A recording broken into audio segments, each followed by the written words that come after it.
नमस्कार दोस्तों, आज हम पढ़ते हैं एग्रीकल्चरल इकोनॉमिक्स में एक ऐसा टॉपिक जो काफ़ी ज़्यादा पूछा जाता है।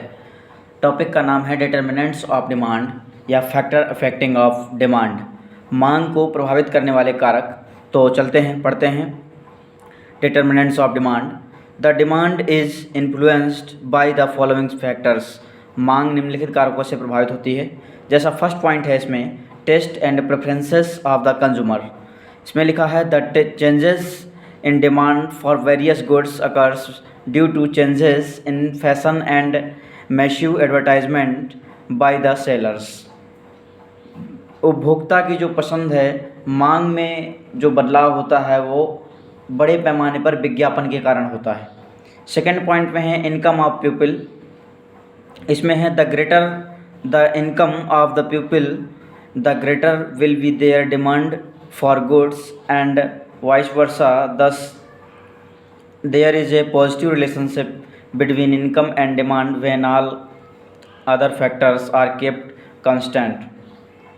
मतलब लोगों की जो आय है, जो इनकम है लोगों की, उसके अकॉर्डिंग डिमांड भी बढ़ती है। अगर किसी कैंडिडेट की आय ज़्यादा होती है तो वो उसी हिसाब से वस्तु को परचेस करता है, जिससे क्या है, इनकम के ऊपर भी डिमांड जो है डिपेंड है। नेक्स्ट पॉइंट में है price of the commodity. Greater the price of commodity, the lesser will be its demand and vice versa. Thus, there is a negative relationship between the price and quantity demanded of a commodity if all other factors remain constant। मतलब वस्तु की कीमत, वस्तु की कीमत जो है, वस्तु की कीमत पे भी डिपेंड करता है डिमांड। अगर वस्तु की कीमत अच्छी होती है या कम होती है तो डिमांड ज़्यादा होती है, और अगर किसी वस्तु की कीमत ज़्यादा होती है तो डिमांड कम होती है। जैसा कि लॉ ऑफ डिमांड है, जहाँ पर प्राइस अगर ज़्यादा होगा तो डिमांड कम होगी, और अगर प्राइस कम होगा तो डिमांड ज़्यादा होगी। नेक्स्ट पॉइंट चलते हैं, population. As population increases the number of consumers would also increase and as a result more of goods will be purchased। मतलब जनसंख्या जो है, अगर जैसे जैसे जनसंख्या बढ़ेगी वैसे वैसे डिमांड भी बढ़ेगी, क्योंकि जितनी ज़्यादा पॉपुलेशन होगी उतनी ही ज़्यादा डिमांड होगी। नेक्स्ट पॉइंट में है income distribution. In a country with equitable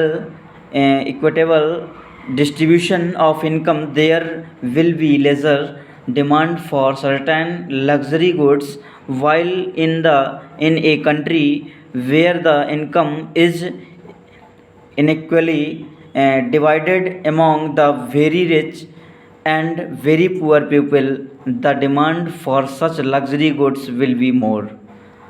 मतलब जो इनकम डिस्ट्रीब्यूशन है, जिस हिसाब से हम इनकम का डिस्ट्रीब्यूशन करते हैं उसी हिसाब से डिमांड भी निर्धारित होता है। अगर हम जो डिस्ट्रीब्यूट ज़्यादा करते हैं तो हो सकता है कि डिमांड ज़्यादा हो, और अगर हम डिस्ट्रीब्यूशन कम करते हैं तो हो सकता है डिमांड कम हो। नेक्स्ट पॉइंट में है एक्सपेक्टेशन अबाउट फ्यूचर प्राइसेस। मतलब भविष्य की कीमतों के बारे में उम्मीदें। जैसा कि if consumers expects that the price of a goods to rise sharply in near future, they may buy more of that good now itself so as to avoid paying higher prices later।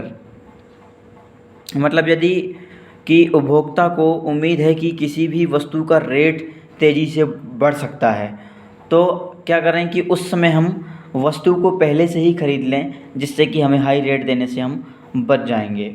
तो ये हो गया मांग के निर्धारण।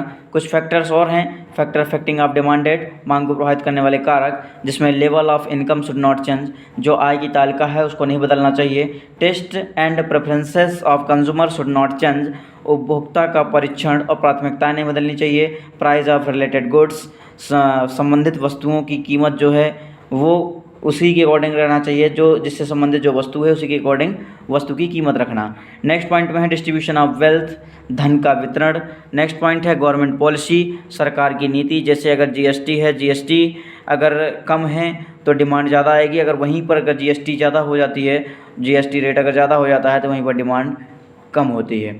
ठीक है। Size of population, जनसंख्या का आकार। कंपोजिशन ऑफ पॉपुलेशन, जनसंख्या की संरचना। एडवर्टाइजमेंट एक्सपेंडिशन, विज्ञापन व्यय। इन सब के कारण जो मांग है वो अफेक्टेड होता है थैंक यू।